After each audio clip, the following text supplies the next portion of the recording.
From the beginning of human history, the mysteries of the full moon have fascinated astronomers. It has engulfed the imagination with the birth of many stories, folklore, wives' tales, children's rhymes, romance and love, as well as terrifying legends, and even songs.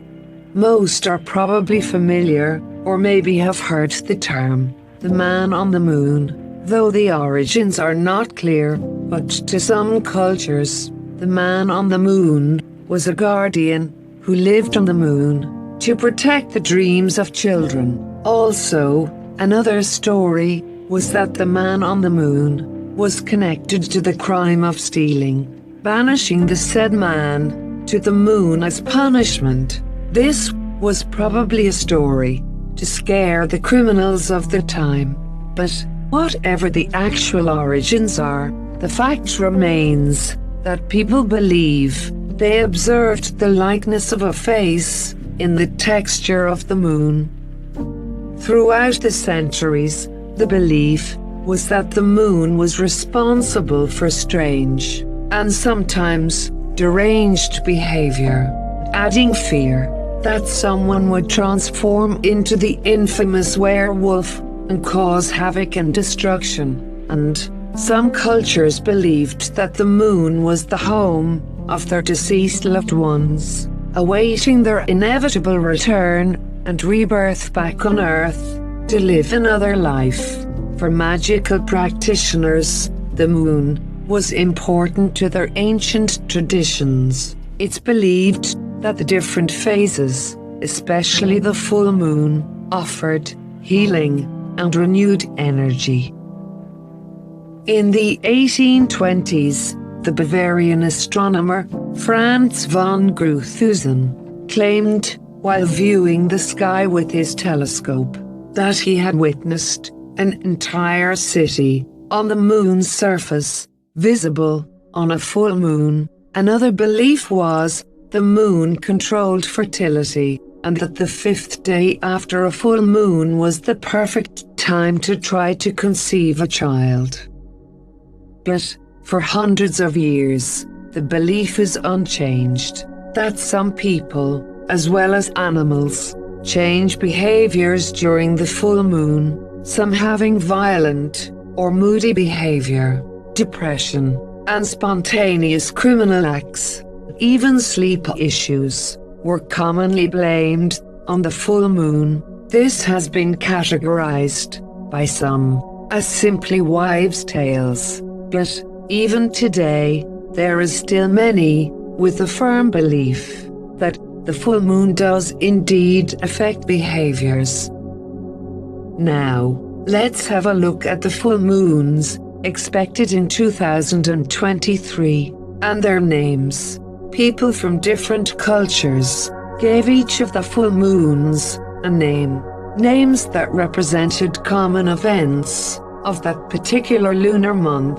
For this year 2023, there will be 13 full moons in total. Most of the months will have one full moon, with the exception of August having 2. So, here are the full moons of 2023. Please note that some of these names may be different in some areas. The 6th of January was the wolf moon. Throughout the cold January nights, the howling of wolves could be heard around farms and villages, so the January full moon became widely known as the wolf moon. The wolf is a symbol of guardianship, loyalty, honor and spirit. On the 5th of February, the snow moon, shining bright in the cold sky. February's full moon is commonly referred to as a snow moon, because it's often the snowiest month of the year. The 7th of March is the worm moon.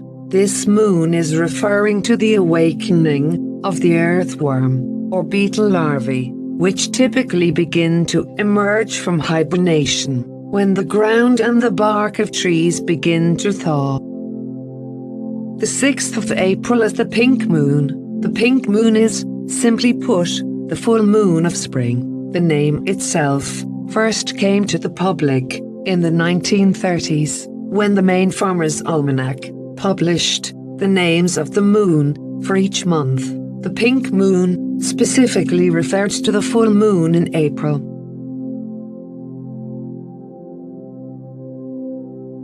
The 5th of May is the flower moon. The full moon of May is known as the flower moon, to signify the flowers that bloom during this month.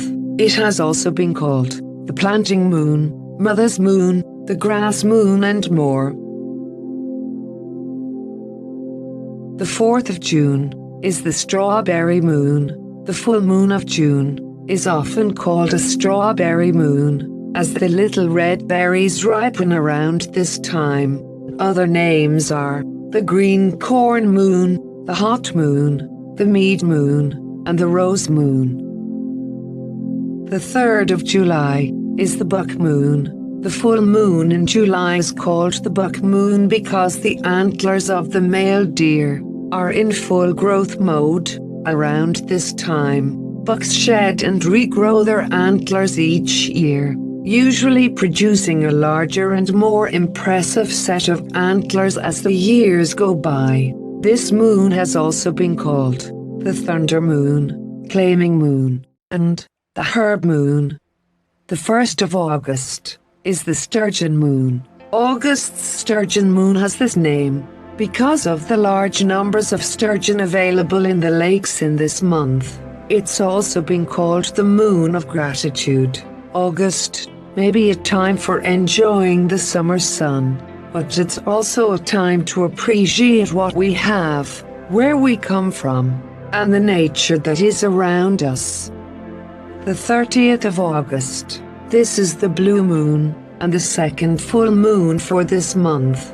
Normally blue moons come only about every 2 or 3 years. Once in a blue moon is a common expression that has been said for a long time, meaning not very often or very rarely. Although the term blue moon is now applied to the second full moon to appear in a calendar month, some traditions believe the blue moon to be connected with the growth of knowledge and wisdom.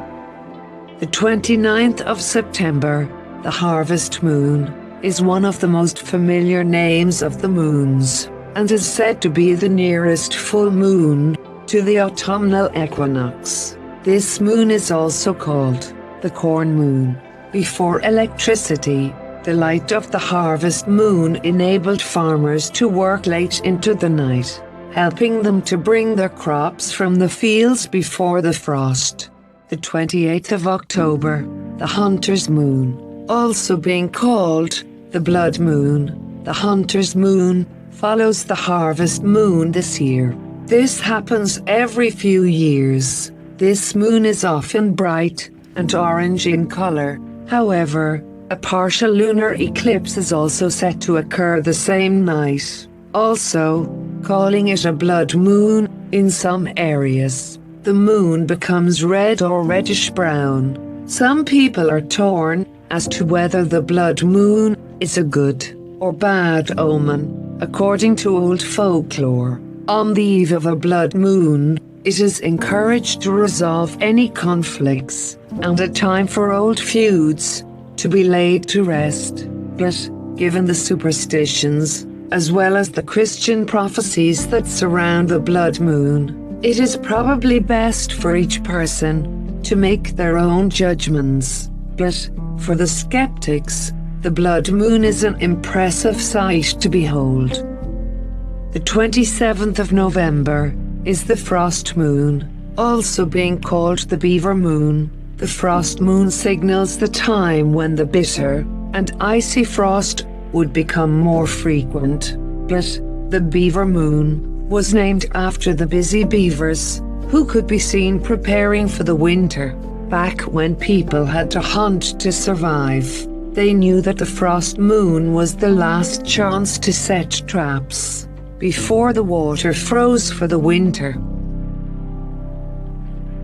And the 27th of December is called the full cold moon. In December, Winter begins and this moon introduces the cold winter ahead.